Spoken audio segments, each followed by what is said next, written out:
की मानसिकता ही ऐसी थी कि सेना मतलब नेताओं को सलाम करना।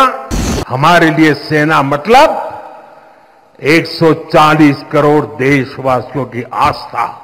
अग्निपथ का लक्ष्य सेनाओं को युवा बनाना है।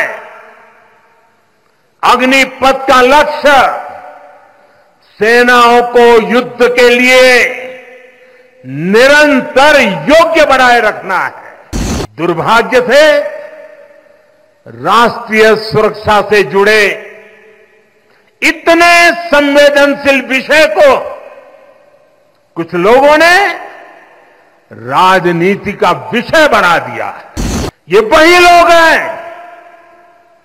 जिन्होंने सेनाओं में हजारों करोड़ के घोटाले करके हमारी सेनाओं को कमजोर किया। ये अब वही लोग हैं जो चाहते थे कि एयरफोर्स को कभी आधुनिक फाइटर जेट न मिल पाए।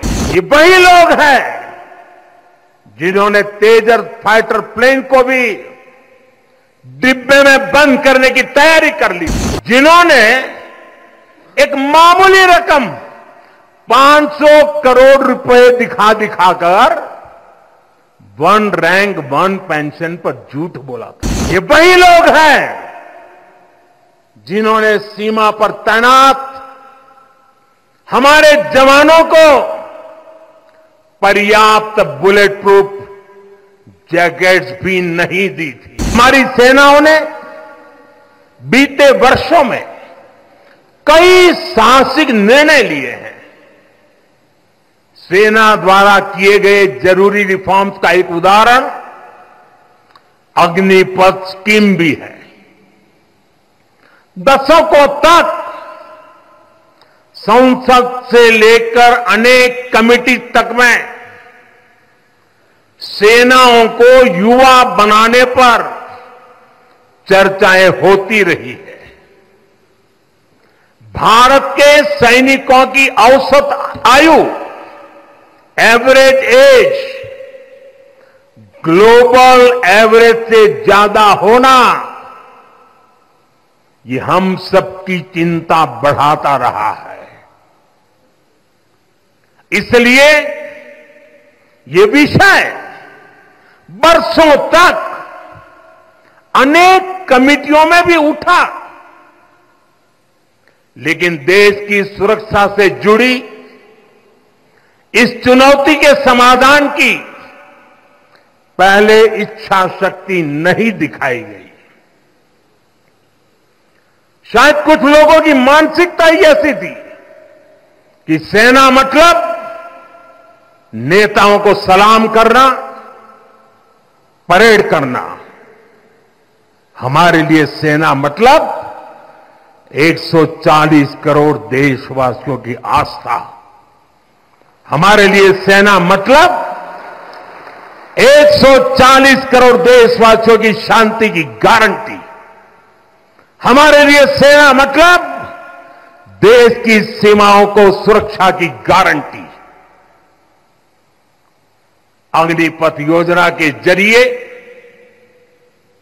देश ने इस महत्वपूर्ण सपने को एड्रेस किया है। अग्निपथ का लक्ष्य सेनाओं को युवा बनाना है। अग्निपथ का लक्ष्य सेनाओं को युद्ध के लिए निरंतर योग्य बनाए रखना है।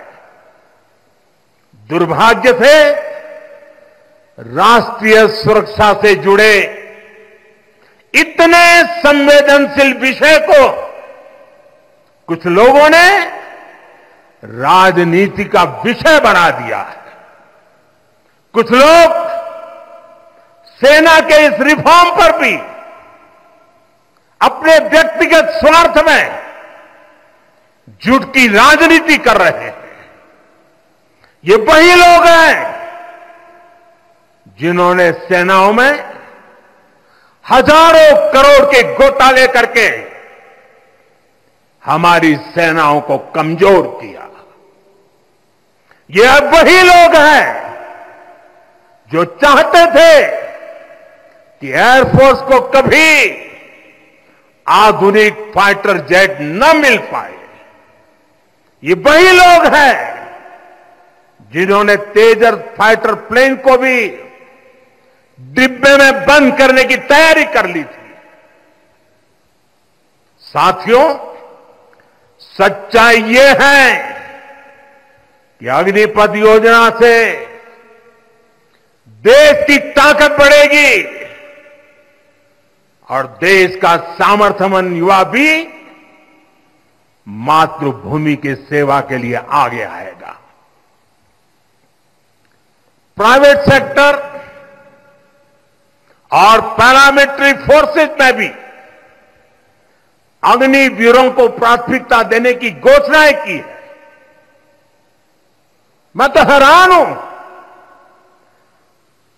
कुछ लोगों की समझ को क्या हुआ है, उनकी सोच को क्या हो चुका है।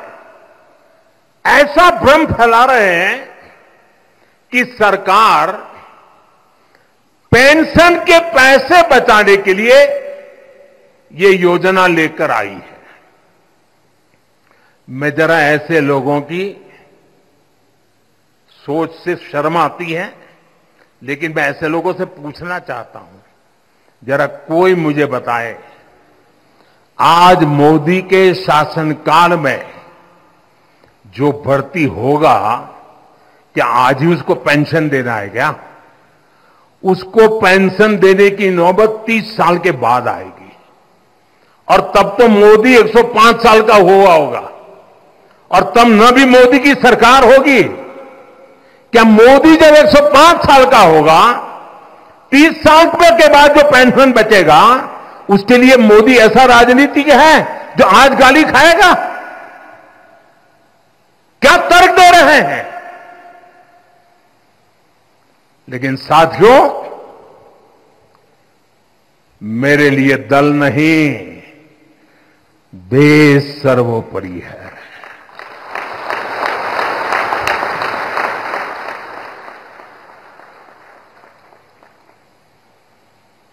और साथियों, मैं आज गर्व से कहना चाहता हूं, सेनाओं द्वारा लिए गए इस फैसले का हमने सम्मान किया है। और जैसा मैंने पहले कहा, हम राजनीति के लिए नहीं, राष्ट्र नीति के लिए काम करते हैं। हमारे लिए राष्ट्र की सुरक्षा सर्वोपरि है। हमारे लिए 140 करोड़ की शांति ये सबसे पहले है। साथियों, जो लोग देश के युवाओं को गुमराह कर रहे हैं, उनका इतिहास साक्षी है कि उन्हें सैनिकों की कोई परवाह नहीं है। ये वही लोग हैं जिन्होंने एक मामूली रकम 500 करोड़ रुपए दिखा दिखाकर वन रैंक वन पेंशन पर झूठ बोला था। 500 करोड़।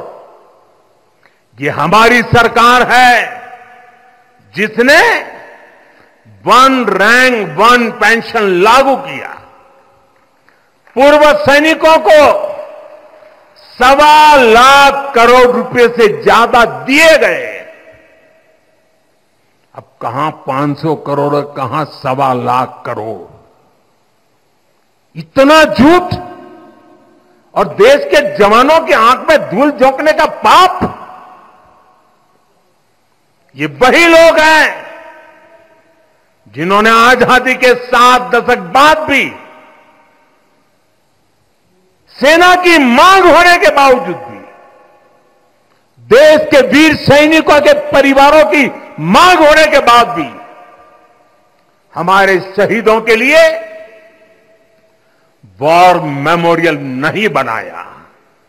टालते गए, कमिटियां बनाते गए, नक्शे दिखाते गए, ये वही लोग हैं जिन्होंने सीमा पर तैनात हमारे जवानों को पर्याप्त बुलेट प्रूफ जैकेट्स भी नहीं दी थी। और साथियों, ये वही लोग हैं जो करगिल विजय दिवस को भी नजरअंदाज करते रहे।